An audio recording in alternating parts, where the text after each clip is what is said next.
আমরা নির্ণায়কের একটি প্রমাণ দেখব। নির্ণায়কটা দেওয়া আছে first row a minus B minus C 2a দ্বিতীয় row 2b B minus C minus A 2b তৃতীয় row 2c C minus A minus B. প্রমাণ করতে হবে এইটা এই নির্ণয়কটা সমান a plus B plus C whole cube. তাহলে আমাদের উৎপাদক হিসেবে কিন্তু আমরা ডান পাশে দিচ্ছি a plus B plus C whole cube, অর্থাৎ a plus B plus C এর উৎপাদক আমাদের প্রমাণের জন্য দরকার হবে। অর্থাৎ যে কোনো একটা সারি বা যে কোনো একটা কলামে যদি আমরা a plus B plus C তৈরি করতে পারি বা ক্যালকুলেশন করে যদি বানাতে পারি, তাহলেই আমাদের অঙ্কটা সহজ হয়ে যাবে। আমরা একটু খেয়াল করি, আমরা যদি দেখি ফার্স্ট সারির সাথে সেকেন্ড সারি যোগ করি, তাহলে আমরা পাবো a plus B minus C. যদি তৃতীয়টাও যোগ করি তাহলে পাওয়া যাবো a plus B plus C. আচ্ছা, ঠিক আছে, আমরা একটু দেখি। আমাদের ফার্স্ট সারির সাথে এই যে সাইন নোট দেখো, r1 প্রাইম সমান r1 plus r2 plus r3, অর্থাৎ 1 নম্বর সারির সাথে 2 এবং 3 নম্বর সারি যোগ করে 1 নম্বর সারিতে যদি বসাই, আমরা ফার্স্ট রোটা পাচ্ছি a plus B plus C, a plus B plus C, a plus B plus C. তাহলে আমরা কি করতে পারি, এই a plus B plus C কে কমন নিয়ে আসলে আমাদের ফার্স্ট রো এর সকল ভুক্তি হয়ে যাবে 1 1 1। আমাদের ফার্স্ট রো এর সকল ভুক্তি হয়ে গেল 1 1 1।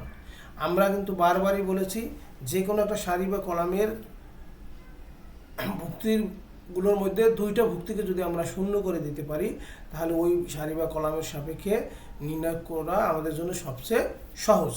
তাহলে আমরা কি করি, আমরা 1 নম্বর কলাম থেকে 2 নম্বর কলাম বিয়োগ করে 1 নম্বর কলামে স্থাপন করি, তাহলে আমাদের 1 নম্বর কলামের প্রথম ভুক্তিটা শূন্য হয়ে যাবে। ঠিক একইভাবে আমরা যদি 2 নম্বর কলাম থেকে 3 নম্বর কলাম বিয়োগ করে 1 নম্বর কলামে বসাই, তাহলে আমাদের দেখা যাচ্ছে 2 নম্বর কলামের এই ভুক্তিটা শূন্য হয়ে যাবে। আমরা পরবর্তীতে এই যে আমাদের 3 1 আছে এখানে, আমরা অর্থাৎ ফার্স্ট রো এর সাপেক্ষে আমরা বিস্তৃতি করলেই আমাদের অঙ্কটা হয়ে যাবে। যদিও আমরা ফার্স্ট কলামের সাপেক্ষেও বিস্তৃতি করতে পারবো, কোনো সমস্যা নাই। আচ্ছা, এবার আমরা একটু খেয়াল করি। তাহলে আমরা কি করলাম, c1 prime equal to c1 minus c2, c2 prime equal to c2 minus c3, অর্থাৎ c1 থেকে c2 বিয়োগ করে c1 এ বসাবো, c2 থেকে c3 বিয়োগ করে c2 তে বসাবো। এবার আমরা কি পেলাম, তাহলে আমরা ফার্স্ট রোতে পেলাম 0 0 1। এবার আমরা যদি ফার্স্ট রো এর সাপেক্ষে বিস্তৃতি করি, অর্থাৎ প্রথম সারির সাপেক্ষে বিস্তৃতি করি, তাহলে আমাদের 1 এখানে বাইরে চলে আসবে, 1 লেখার দরকার নাই। 1 এর সারি কলম বাদ দিলে আমাদের থাকে কি, a plus B plus C minus A minus B minus C 0 a plus B plus C. আমরা এই minus A minus B minus C থেকে মাইনাসটাকে কমন নিয়ে a plus B plus C. এবার আমাদের নির্ণয়টা কিন্তু সহজ। আমরা এই যে 2/2 কে আমরা নির্ণয় করলে কি হবে, a plus B plus C whole square, আর এটা আমাদের হয়ে যাবে 0। তাহলে a plus B plus C whole square minus 0। এখান থেকে আমরা পেলাম a plus B plus C whole cube. পরীক্ষায় আসে এবং খুবই গুরুত্বপূর্ণ অঙ্ক, কিন্তু খুবই সহজ।